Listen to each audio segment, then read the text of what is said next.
Your Excellency, welcome to Abu Dhabi Global Health Week. Thank you so much for joining us. Thank you for having me. Talk to me about how innovation plays out in this environment, particularly as regards to longevity. I think things will be totally changed because of innovation and because of the pace of innovation. That's the problem, because I believe that the pace of innovation is far faster than the ability of the human being to cope with that pace. In the health sector, I believe that it's completely changing. It's a paradigm shift in all ways. I think we're moving from the traditional inclusive treatment and looking for the patient for treatment to prevention of diseases, to prediction of diseases.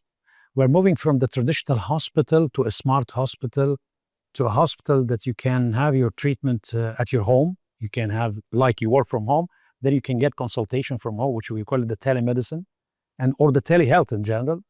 You can have a continuous monitoring of your health system when you're walking, when you're going to work, when you're going to sport, by wearable devices will be connected all the way to your physician or to your doctor.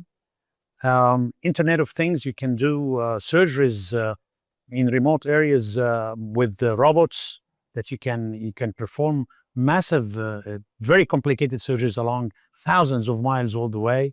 So I believe that innovation is going to change. It's already changing. We're seeing it now, especially with the AI and the what we call the AI skill gap crisis that's happening all over the world. And we need to cope with this skills needed for the future of innovation. How do you see that redefining what we mean when we talk about healthcare, longevity, and living well? Longevity and the well-being of the society is changing the whole world, and now even in education we don't say it like we used to say it's K to 12. Now we say education and lifelong learning is from K to 80. Yes. So K to 80 means that you will need education through different avenues and not stopping because of your age. And people will live longer and will definitely, the demand is increasing.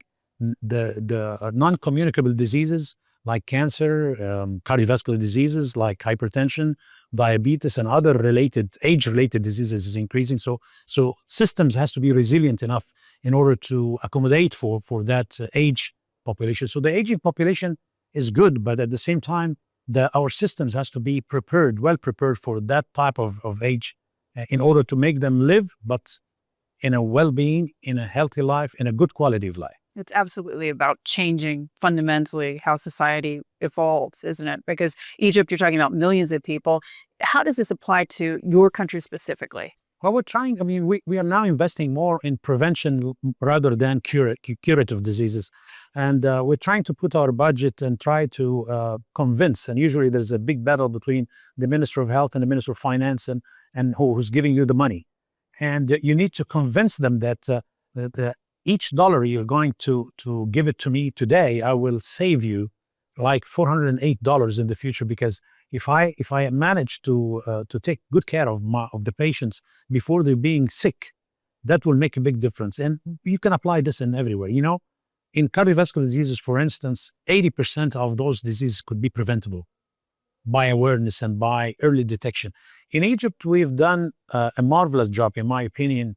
And this was like a world-class example, which is getting eradication for virus C or hepatitis C. And in Egypt, we screened 65 million Egyptians for virus C, and we managed to discover 4.2 million, and we moved and treating them for free. So we moved from one of the high prevalent countries worldwide suffering from hepatitis C to be the first country on earth declared by the World Health Organization last year for giving us the golden tier for eradication of hepatitis C, even before the proper time, which is 2030. So that happens because of the early detection, early screening, mass screening, which will make a big difference. We've done the same thing for cancer breast for ladies, for women. We've done more than 25 million screening for women 18 years and above.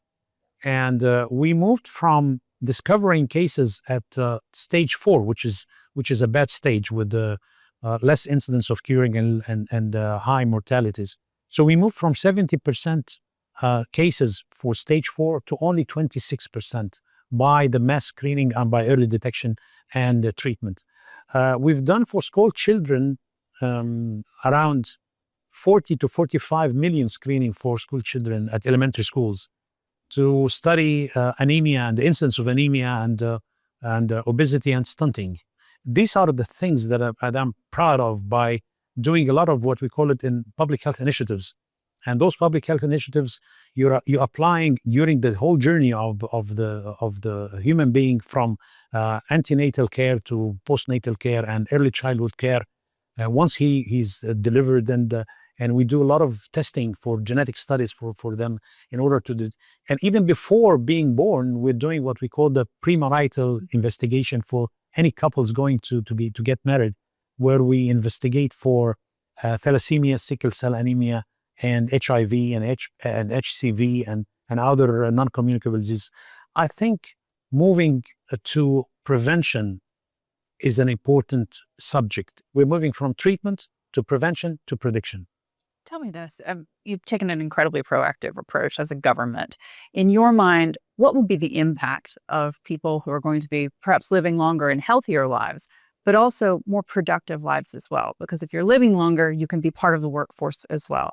Absolutely. I was just talking to one of my friends the other day, because still the system in Egypt, and I think in different other countries, where you get out of work at the year 60. Yeah. And you look what's going on now after the longevity and the expectancies of life that takes you all the way to, with an average 83 years. So I think we need to go back and think in this perspective, how we value the age and to use those above 60 and 65 years old, so they will have much more productive life for the economy and for the well-being of themselves and for the community as well. You mentioned budget.